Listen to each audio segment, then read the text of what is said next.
everybody, Erica Serwin here from Pink Buckaroo Designs, and I am so excited to show you today's project. I found something at Walmart and I could not wait to design a project for it. I'm featuring the Campology stamp set this week for my Facebook Friday, so I was on the lookout for things that would go with it. And when I found Smores Cupcakes at Walmart, I thought, oh my gosh, that's so much fun. So they're by Hostess and they're limited edition.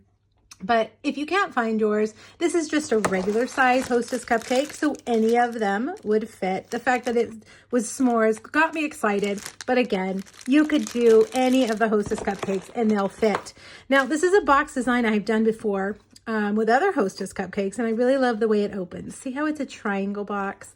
Really kind of neat. Looks like maybe a clam, you'd find a pearl inside. And it's really relatively easy, so I'm going to show you how to make that. We're also using my favorite stamp set, probably of all time, the buffalo check background stamp. Of course, we'd have to use that to make that plaid to go with our Campology. All right, let's make our box first, okay? You're going to need, and by the way, this information, there's a PDF over on my blog. Follow the link on YouTube. It'll take you there, and the link to the PDF is under the last photo. All right, you're gonna need a piece of soft suede cardstock that is 11 by 7.5. On the long side, you're gonna score it at 2.5, 5, 7.5, and 10. Now turn it to the short side and score it at 2.5 and 5. All right, now we're gonna do some snipping. We're not going to really cut anything off. We're just going to do some snipping of our score lines. Okay, you know what? Before we do that, let's go ahead and burnish everything. It'll be easier to burnish these lines before we cut it. So get your bone folder, run it across those score lines, make them nice and crisp. And one more. All right, now take your scissors and just cut up all of the score lines. And then this one, you might think you want to cut that off, but don't. Okay, leave that. Now do the same thing on this side.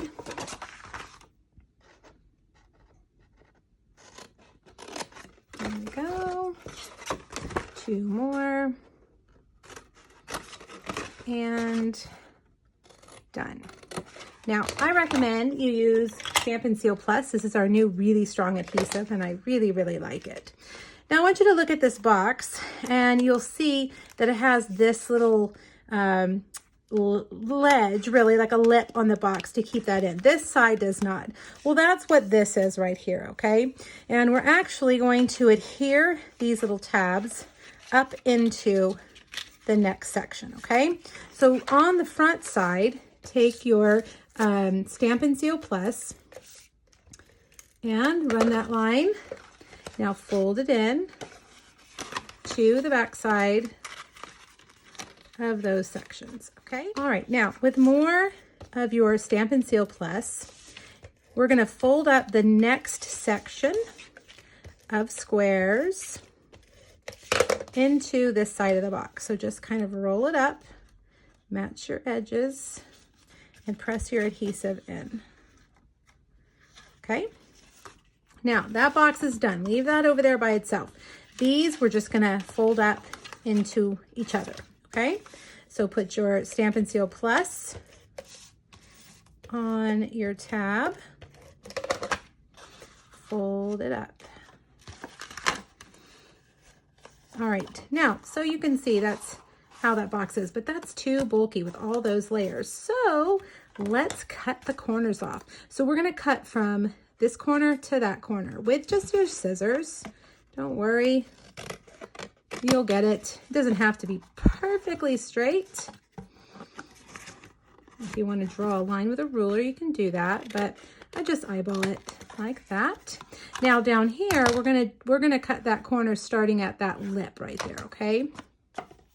So start right there and go up, turn that over. And actually I'm gonna do it here so I can see what I'm doing. And like that. Okay, so there is your little clamshell box. So cute, isn't it? All right, now And we have to make the little plaid part. And we're going to do that with real red and soft suede ink. Now I recommend you using your Stamparatus with your background stamps. I know I say that all the time, but it makes a huge difference with these background stamps. Okay, I'm going to put my paper down first. Let's see, I think I'll do that. Bring over my buffalo check stamp set, lay it down. Got a random piece of fuzz in there, and lay that down, and there we've got it. Okay, now I'm going to take my stamp case and lay it over here so that that'll lay even. Okay, it makes it a little bit easier to ink. So now I'm going to take my soft suede, ink it really good, and then press it down. Use all of your body weight. Get up, stand up, push, push, push, push, push, push, push. But don't worry, that's why we use a Stamparatus. If for some reason we didn't push hard enough somewhere, you can just lay it back down and push down. I'm going to add a second layer of soft suede ink to get it nice and dark. And there we have it. Let's see, I'm going to push down a little bit more right there. Perfect.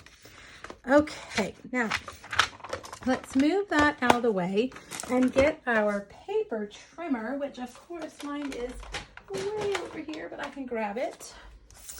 And first, let's start with trimming all the extras off, okay? So I'm just going to lay this down in here and cut off all that excess cardstock. I like to use a half sheet of cardstock when I am cutting, when I'm stamping background stamps.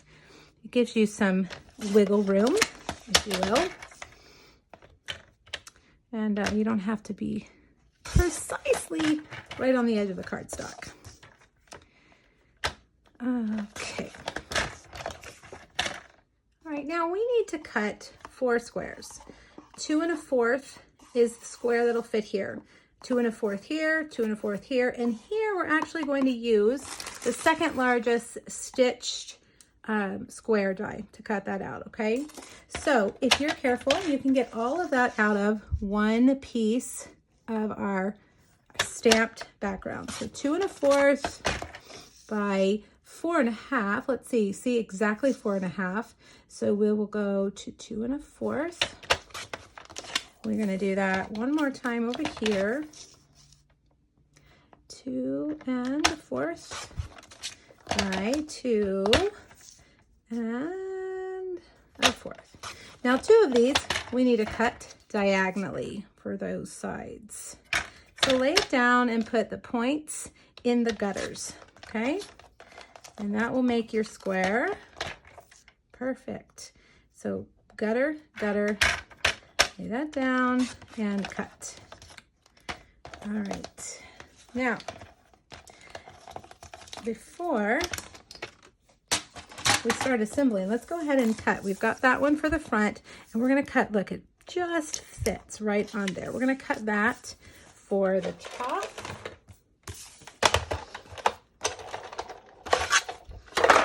This is the stitched shape die, the square, second largest. And there we have it. Okay. Now let's start assembling. Actually, let's put our cupcake in. I like to give the box weight as I'm adhering things on. It just kind of helps when you're pushing things down in there. All right, so we've got the solid one. So let's put that on the front right there. Then we've got 2 triangles. See how they're going to fit right there. One there. And one there. Flip it over. And we'll do one at the top, one at the bottom. And then for the top, I have cut out a soft suede scalloped square. Oh, say that 5 times real fast. Soft suede scalloped square. And I'm going to put this stitched piece on here with dimensionals. And because I love dimensionals so much, I'm going to put this one on with dimensionals. Just gives it some more, you know, height and dimension. All right, so there's our box. Now, let's stamp our little tag. This is the stitch banner from the Tasteful Layers dies. And I'm gonna just take the edge of this tree from Campology. Oops. And I'm gonna ink it up in Mossy Meadow, and I'm gonna stamp it off, and then I'm gonna stamp it on. So we get a lighter shade, because we want to be able to see our sentiment, happy trails, right there. And if we stamped it in full strength, you wouldn't be able to see it. All right, a little bit of adhesive, and we'll put that right there. Now, because I love bows, I had to add a bow, don't you think? Something's got to hold down that banner. So this is our braided linen trim from the annual catalog. One of my favorites. And I'm just gonna tie this bow, straighten it out, and add it with a glue dot right there. And there you have it. How fun. Wouldn't these be fun camping treats? Boy Scout, Girl Scout campouts, maybe family camping trip, just a fun little something. All right, hop over to my blog, grab that PDF, and make these yourself. Let me know if you have any questions, everybody. Thanks. Bye-bye.